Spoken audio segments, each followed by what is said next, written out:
Guten Tag, meine sehr verehrten Damen und Herren. Mein Name ist Hasina Baraki. Ich bin die leitende Oberärztin und die stellvertretende Klinikdirektorin der Klinik für Thorax-, Herz- und Gefäßchirurgie an der Universitätsmedizin Göttingen. Ich heiße Sie herzlich willkommen zu einer neuen Folge der digitalen Videoreihe Herztöne. Heute geht es um minimalinvasive Herzklappenchirurgie. In den nächsten Minuten möchte ich Ihnen zeigen, inwieweit wir Herzklappen minimalinvasiv reparieren oder ersetzen können. Das menschliche Herz hat 4 Herzklappen, die als Ventile funktionieren und die Flussrichtung des Blutes vorgeben. Über den rechten Vorhof gelangt sauerstoffarmes Blut in die rechte Herzkammer über die Trikospidalklappe. Von dort aus wird es über die Pulmonalklappe in den Lungenstrombahn ausgeworfen. Das sauerstoffreiche Blut gelangt aus dem Lungenstrombahn über die Mitralklappe in die linke Herzkammer. Von dort aus wird es in die Hauptschlagarterie, in die Aorta, über die Aortenklappe ausgeworfen. Alle 4 Herzklappen können als Ventile undicht sein. Man spricht dann von einer Klappeninsuffizienz oder die können verengen. Dann spricht man von einer Klappenstenose. Das Auftreten von Herzklappenfehlern nimmt ab dem 60. Lebensjahr mit zunehmendem Alter deutlich zu. Wie Sie hier sehen können, haben 70-Jährige, über 70-Jährige ca. 3,5% der Fälle eine Aortenklappenerkrankung und ca. 8% der über 70-Jährigen haben eine Mitralklappenerkrankung. Somit betreffen die Mehrheit der Herzklappeneingriffe die Aorten und die Mitralklappe mit einer Aortenklappenstenose und mit einer Mitralklappeninsuffizienz. Wenn die Indikation zu einer Herzoperation besteht, werden bestimmte Voruntersuchungen durchgeführt. Neben der Echokardiographie, mit der wir sowohl die anderen Herzklappen untersuchen als auch die Pumpfunktion des Herzens bestimmen, muss eine koronare Herzklappenerkrankung entweder über eine Computertomographie der Koronararterien oder über eine Herzkatheteruntersuchung ausgeschlossen werden. Zusätzlich werden Organfunktionen wie die Niere- und Leberfunktion und die Lungenfunktion untersucht. In den letzten Jahren hat sich die Computertomographie als eine wichtige diagnostische Maßnahme für den Chirurgen erwiesen. Hierbei untersuchen wir, ob die Aorta verkalkt ist und in welchem Maße die Aorta verkalkt ist. Denn für die Herzklappenoperation erfolgt die Kanülierung der Aorta über die Aorta ascendens in diesem Bereich. Darüber hinaus wird eine Klemme auf dieser Höhe gesetzt. Bei Patienten, die eine Verkalkung wie in diesem Falle haben, kann dies zu massiven Schlaganfällen führen. Und es gilt, diese zu vermeiden. Deshalb werden in unserer Klinik bei allen Patienten eine Computertomographie der Hauptschlagarterie vor der Operation durchgeführt. Wenn alle Vorbefunde vorliegen, besprechen wir im Herzteam, bestehend aus Herzchirurgen, Kardiologen und Kardioanästhesisten, das geeignete Behandlungsverfahren für den Patienten. Unser Ziel ist es, für jeden einzelnen Patienten die optimale Therapie herauszuarbeiten und dies dem Patienten anzubieten.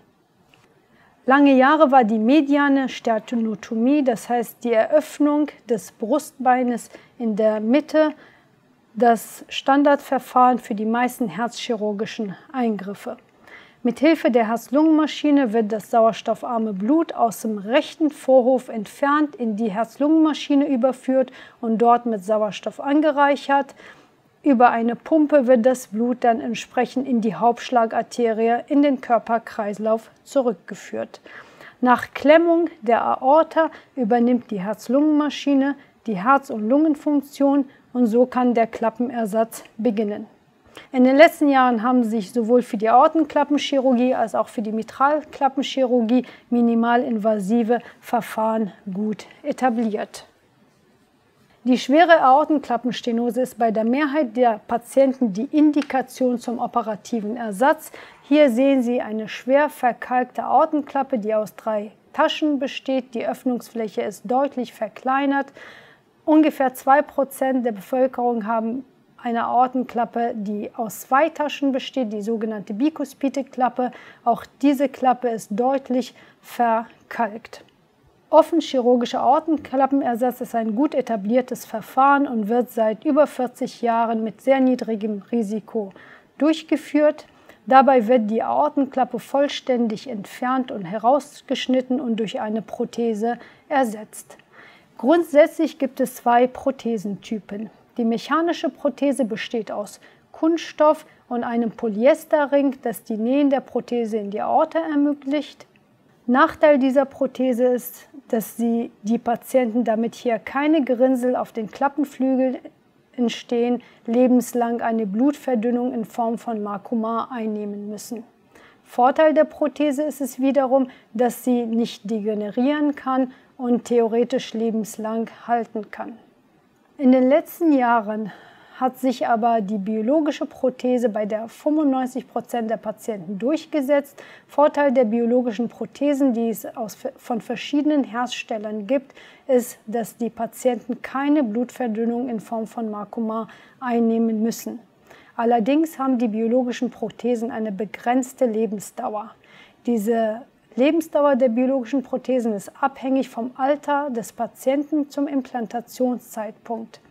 Bei einem 25-Jährigen hat eine biologische Prothese eine Lebensdauer von ca. 3 bis 5 Jahren, bei einem 65-jährigen Patienten eine Lebensdauer von 15 Jahren. Entsprechend der Richtlinien werden die biologischen Prothesen ab dem 65. Lebensjahr für die Patienten empfohlen. Ein Vorteil in den letzten Jahren ist dadurch entstanden, dass wenn diese Prothesen degenerieren, dass man später minimalinvasiv über Katheterintervention eine biologische Prothese in die degenerierte Prothese als TAVI-Technik implantieren kann. Unabhängig von der Prothesenart können isolierte Aortenklappenoperationen minimalinvasiv über eine Mini-Sternotomie durchgeführt werden oder über eine laterale Minithorakotomie. Bei der Mini-Sternotomie wird das Brustbein nur im Bereich der oberen 3 Rippen bis zum 3. Interkostalraum eröffnet. Bei der Minithorakotomie wird der Zugang zwischen der 2. und der 3. Rippe geschaffen. In unserer Klinik hat sich die obere Mini-Sternotomie als Standardverfahren etabliert.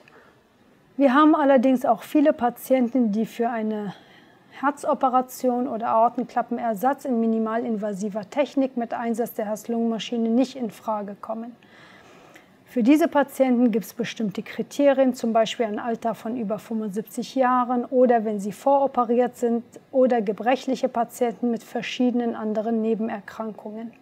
In den letzten 8 Jahren hat sich ein besonders gutes Verfahren für diese Patienten etabliert, das sogenannte Transkatheter-Aortenklappen-Implantationsverfahren, auch abgekürzt TAVI genannt. Bei diesem Verfahren erfolgt der Aortenklappenersatz ohne Einsatz der Herz-Lungen-Maschine.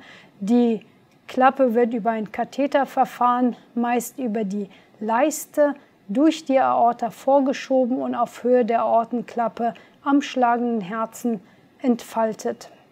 Es gibt allerdings auch Patienten, bei denen entweder die Leistengefäße verengt sind oder schwer verkalkt sind oder wie in diesem Falle hier sehen Sie eine CT-Angiografie eines Patienten, bei dem die Bauchaorta fast vollständig verschlossen ist, sodass man keine Klappe oder Draht über die Leiste vorschieben kann. Für diese Patienten können wir herzchirurgisch minimalinvasiv das sogenannte transapikale Verfahren anbieten. Im Endeffekt handelt es sich um eine Herzklappenimplantation über die Herzspitze. Der Zugang gelingt zwischen der 4. und 5. Rippe, links thorakal. Hier haben wir einen Film der Firma Edwards, die sie uns zur Verfügung gestellt haben. Ein Draht wird über eine Schleuse durch die Herzspitze vorgebracht bis in die Aorta. Danach wird über diese Schleuse die Klappe vorgeschoben und über einen Ballonkatheter dann in der richtigen Position aufgedehnt und expandiert. Danach wird der Draht sowie die Schleuse können entfernt werden und die Herzspitze kann entsprechend verschlossen werden. Dieses Verfahren ist vor allem auch geeignet bei Patienten, die früher eine biologische Herzklappenprothese gehabt haben, die jetzt degeneriert ist. Bei denen kann man besonders dieses Verfahren gut anwenden.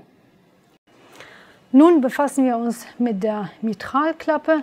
Die Mitralklappe dient als Ventil zwischen dem linken Vorhof und der linken Herzkammer. Im Gegensatz zur Aortenklappe besteht die Mitralklappe aus einer funktionellen Einheit, bestehend aus dem Mitralklappenannulus oder Mitralklappenring, dann zwei Segel, dem vorderen Mitralsegel anterior und dem posterioren hinteren Mitralsegel. Die beiden Segel sind über sogenannte Sehnenfäden mit den Papillarmuskeln mit der linken Kammer verbunden und darin verankert. Jeder Anteil dieser funktionellen Einheit kann entsprechend erkranken. Der französische Herzchirurg Alain Carpentier hat die Mitralklappenpathologien in 3 Kategorien klassifiziert.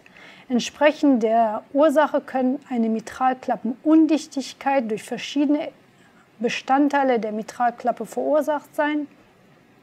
Bei einer Mitralklappeninsuffizienz Typ 1 nach Carpentier liegt meist eine Annulusdilatation, das heißt der Mitralklappenhalteapparat ist auseinandergegangen und entsprechend kommen die Klappen nicht mehr zueinander und darin besteht die Undichtigkeit. Wir sprechen von einer Mitralklappeninsuffizienz von Typ 2 nach Carpentier, wenn eine vermehrte Segelbeweglichkeit vorliegt. Dies kann verursacht sein, wie in diesem Falle, durch einen Sehnenfadenabriss oder durch eine Bindegewebsschwäche und ein Prolaps beider oder einer der beiden Segel, wie zum Beispiel beim Morbus Barlow. In diesen Fällen sprechen wir von einer primären oder degenerativen Mitralklappeninsuffizienz. Bei der Mitralklappeninsuffizienz Typ 3 liegt eine verminderte Segelbeweglichkeit vor. Dies kann dadurch verursacht sein, dass die Klappensegel verkalken oder sklerosieren. Oder das kann auch durch eine Erweiterung der linken Herzkammer verursacht sein, sodass die Segel zur Kammerspitze nach unten gezogen werden und dadurch undicht werden. In diesen Fällen sprechen wir von einer sekundären oder funktionellen Mitralklappeninsuffizienz. Wichtig für Sie ist zu wissen, dass die Chirurgie weiterhin das goldene Standard bei der primären oder degenerativen Mitralklappeninsuffizienz ist, denn diese Herzklappenfehler können sehr gut chirurgisch repariert werden. Der Patient kann seine eigene Klappe behalten und diese Herzklappenfehler sind sehr gut rekonstruierbar. Im Gegensatz zur sekundären Mitralklappeninsuffizienzen, hier muss meist die Klappe entweder chirurgisch ersetzt werden oder man muss auf alternative interventionelle Verfahren ausweichen. Es gibt verschiedene Techniken der Mitralklappenrekonstruktion, zum Beispiel eine Segelteilresektion. Hier sehen Sie, dass prolabierende Anteile des posterioren, des hinteren Segels entsprechend entweder in Dreiecksform oder quadrangulär Vierecksform entfernt werden können und die gesunden Anteile des Segels miteinander vernäht werden. Alternativ hat sich auch in unserer Klinik in vielen Fällen das Verfahren des Sehnenfadenersatzes gut etabliert. Hier sehen Sie, dass am vorderen Mitralsegel ein Sehnenfaden abgerissen ist. In diesen Fällen kann man künstliche Sehnenfäden, die vorgefertigt sind mit unterschiedlichen Längen, solche Gore-Tex-Fäden verwenden. Diese Gore-Tex-Fäden werden mit Filzplättchen am Papillarmuskel an der Herzkammer fixiert und dann entsprechend können die prolabierenden Anteile des Segels an diesen Loops, an diesen Gore-Fäden angenäht werden. Gemeinsam bei allen Rekonstruktionstechniken ist, dass am Schluss die Mitralklappenannulus mit einem Ring stabilisiert werden muss. Dies verhindert eine weitere Erweiterung des Mitralklappenringes und sorgt dafür, dass die beiden Segel einen fixen Abstand zueinander haben und gut abdichten können. Die Ringgröße richtet sich nach der Größe des vorderen Mitralklappensegels. Nun kommen wir zur minimalinvasiven Mitralklappenchirurgie. Hierbei wird auf eine Eröffnung des Brustbeines vollständig verzichtet. Die Operation wird durchgeführt mit Einsatz der Herz-Lungen-Maschine. Die Herz-Lungen-Maschine wird über die Leistengefäße etabliert. Hier sehen Sie den operativen Situs, wie wir es täglich im OP auch vorfinden. Wie gesagt, die Herz-Lungen-Maschine wird über die Leistengefäße etabliert. Wenn die Herz- und Lungenfunktionen durch die Maschine übernommen worden sind, wird die Lunge von der Beatmung abgenommen und ein kleiner Schnitt zwischen der 4. und 5. Rippe, ungefähr 5 cm lang. Bei den Männern kann man das auch im Mamillenbereich durchführen. Bei den Frauen wird das in der submamären Falte durchgeführt, ca. 5 cm lang. Darüber kann die Operation durchgeführt werden. Ein weiterer Schnitt erfolgt zum Setzen der Aortenklemme und über einen weiteren kleinen Schnitt wird die Kamera vorgebracht. Mit dieser 3D-Kamera, wie wir es in unserer Klinik verwenden, können Sie eine sehr gute Übersicht über die Mitralklappe und über das Herz bekommen. Sie sehen hier, dass die Chirurgen 3D-Brillen tragen. Das führt dazu, dass wir eine gute Tiefeneinsicht haben und alle möglichen Rekonstruktionsverfahren oder Ersatzverfahren an der Mitralklappe durchführen können. Bei jeder Mitralklappenoperation wird eine Ultraschalluntersuchung durchgeführt, die sogenannte transösophageale Echokardiographie. Darüber können wir die Pumpfunktion bestimmen und auch den Mitralklappenfehler genau analysieren. Hier sehen Sie die linke Herzkammer, der vordere Mitralsegel, funktionstüchtig. Allerdings sehen Sie auch einen prolabierenden Anteil des hinteren Mitralsegels. Dieser Patient hat einen sogenannten P2-Prolaps. Im Farbdoppler-Echokardiographie sehen Sie so einen gelben Bereich, ein Jet, was in die falsche Richtung geht und somit das Blut wieder von der linken Kammer in den linken Vorhof zurückfließen lässt. Hier sehen Sie eine minimalinvasive Mitralklappenoperation, so wie es der Operateur auf dem Monitor sieht. Zunächst wird die Klappenpathologie untersucht. Hier liegt ein Prolaps des hinteren Mitralsegels mit Sehnenfadenabriss vor. Danach werden die sogenannten Annuloplastie-Nähte, das sind Nähte, die am Rand, am Ring der Mitralklappe, am Annulus angebracht werden, gelegt. Diese Nähte dienen erstmal zur Fixierung des neuen Ringes und zusätzlich auch zur besseren Exposition. Die Länge der abgerissenen Sehnenfäden werden gemessen und danach wird der Papillarmuskel exponiert und die neuen Sehnenfäden, die künstlichen Sehnenfäden bestehen aus Gore-Loops. In diesem Falle 4 Gore-Loops werden an den Papillarmuskeln angebracht und filzarmiert fixiert. Die Länge dieser Gore-Loops variieren zwischen 10 und 16 mm im posteriori Bereich. Danach werden über neue Gore-Fäden der prolabierende Anteil des hinteren Segels an den Gore-Loops fixiert. In diesem Fall werden bei einem relativ großen prolabierenden Bereich alle 4 Gore-Loops verwendet und die Fäden werden dann entsprechend auf die gewisse Länge geknotet. Danach erfolgt das Ausmessen der Ringgröße anhand des vorderen Mitralsegels. Die Annuloplastie-Nähte werden durch den Ring durchgestochen und mit einem automatischen Knotensystem fixiert. Danach erfolgt der Test der Mitralklappe. Es zeigt ein gutes Ergebnis, was gleich echokardiografisch kontrolliert wird. Noch an der Herz-Lungen-Maschine wird das Rekonstruktionsergebnis echokardiografisch kontrolliert.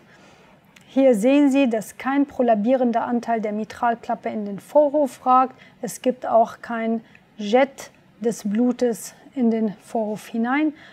Über den minimalinvasiven Zugang können auch andere herzchirurgische Eingriffe durchgeführt werden, zum Beispiel ein Ersatz der Mitralklappe mittels einer mechanischen oder biologischen Prothese. Defekte im Vorhof-Scheidewand können über diesen Zugang gut verschlossen werden, aber auch Verfahren bei Vorhofflimmern, zum Beispiel Ablationsverfahren wie die Mace-Prozedur oder ein Verschluss des linken Vorhofohrs, was wichtig ist bei Patienten mit Vorhofflimmern, weil das linke Herzohr ein Ursprungsgebiet von Gerinnsel sein kann, können ebenfalls mit einem Clip, wie in diesem Fall, verschlossen werden. Des Weiteren haben einige Patienten mit Mitralklappeninsuffizienz auch eine Undichtigkeit der Trikospidalklappe auf der rechten Seite des Herzens. Auch eine Trikospidalklappenrekonstruktion kann minimalinvasiv über den gleichen Zugang erfolgen. Es gibt allerdings einige Patienten, die aufgrund ihrer Vorerkrankungen oder des hohen Alters oder Voroperationen für eine Operation mit Herz-Lungen-Maschine nicht in Frage kommen. Hier haben sich in den letzten Jahren katheterbasierte Verfahren wie die des Mitra-Clips oder des Cardiobands gut etabliert. Diese werden primär von den Kollegen der Kardiologie durchgeführt. Allerdings gibt es auch mittlerweile innovative neue herzchirurgische Verfahren, die minimalinvasiv ohne Herz-Lungen-Maschine im Bereich der Mitralklappe eingesetzt werden können. Ein Beispiel dafür ist der Sehnenfadenersatz mittels der Harpun-Technik. Die Firma Harpoon Medical hat uns freundlicherweise dieses Video überlassen. Hier sehen Sie eine Animation des Harpun-Verfahrens. Der Zugang zum Herzen gelingt über eine Mini-Thorakotomie auf der linken Seite zwischen der 4. und 5. Rippe, wie wir es auch vom TAVI-Verfahren anwenden. Dabei wird eine Schleuse über die Herzspitze in die linke Kammer eingebracht. Das Verfahren soll zugelassen werden für Mitralklappenundichtigkeiten, die durch einen Prolaps des hinteren Mitralsegels bedingt sind. Mit der Harpuntechnik wird zunächst der prolabierende Anteil des Segels identifiziert. Danach wird über eine Schleuse ein PTFE-Faden und ein Knoten durch die Klappe durchgeschossen, wie Sie hier in der Animation sehen können. Dadurch wird der prolabierende Anteil des Segels festgehalten und mit einem Sehnenfaden durch die Herzspitze fixiert. Über diese Technik können mehrere Sehnenfäden im Bereich des prolabierenden Segels angebracht werden, alles unter echokardiographischer Kontrolle und ohne Einsatz der Herz-Lungen-Maschine. Nachdem die Anzahl der Sehnenfäden festgelegt sind, werden diese Sehnenfäden unter echokardiographischer Kontrolle so lange in Richtung Herzspitze angezogen, bis die Klappe komplett abdichtet. Auf die richtige Länge gebracht werden die Sehnenfäden dann mit Hilfe eines Filzpledges an der Herzspitze fixiert und die Klappenundichtigkeit ist dann behoben. Ein weiteres Verfahren, was wir in unserer Klinik anwenden, was seit 2020 jetzt auch zugelassen ist, ist der biologische Ersatz der Mitralklappe ohne Einsatz der Herz-Lungen-Maschine über die Herzspitze, die sogenannte Tendyne-Klappe. Sie sehen hier, dass diese Klappe anders als die Aortenklappen aussieht. Dies war biologisch, hat aber einen größeren Kragen zur Fixierung der Klappe im linken Vorhof. Auch dieses Verfahren wird über die Herzspitze durchgeführt. Die Herzspitze wird punktiert. Ein Draht wird durch die Mitralklappe in den linken Vorhof über eine Schleuse vorgeschoben. Danach wird die zusammengefaltete katheterinterventionelle Klappe über den Draht und über die Schleuse vorsichtig bis in den linken Vorhof vorgebracht. Auch dieses Verfahren wird unter echokardiographischer Kontrolle ohne Einsatz der Herz-Lungen-Maschine am schlagenden Herzen durchgeführt. Die Klappe wird entsprechend echokardiografisch gut positioniert und umpositioniert bei Bedarf. Damit die Klappe gut im Vorhof fixiert ist, hat sie ein Verschlusssystem, ein Draht, das bis in die Herzspitze ragt und mit einem Verschlusssystem wird die Klappe an der Herzspitze fixiert. Das sind die neuen innovativen Verfahren, die die Zukunft wahrscheinlich unter anderem bestimmen werden. Zusammenfassend können wir sagen, dass die minimalinvasive Herzklappenchirurgie gut eingesetzt werden kann, exzellente Ergebnisse zeigt. Vorteilhaft ist, dass das Brustbein entweder vollständig oder teilweise stabil bleibt. Dadurch sind die kosmetischen Ergebnisse deutlich besser als bei den Verfahren einer Vollsternotomie und die Patienten können sich somit früher belassen und gelangen entsprechend früher aus dem Krankenhaus in die Reha-Klinik. Wichtig für Sie ist zu wissen, dass es unterschiedliche Verfahren der minimalinvasiven Herzklappenchirurgie gibt, die je nach Vorerkrankung und Alter des Patienten eingesetzt werden können. In unserer Klinik wird für jeden einzelnen Patienten nach Vorlage aller Befunde das optimale Verfahren herausgearbeitet und dem Patienten angeboten. So, meine verehrten Damen und Herren, vielen Dank für Ihr Interesse. Ich hoffe, dass ich Ihnen einen kurzen Einblick in die minimalinvasive Herzklappenchirurgie geben konnte.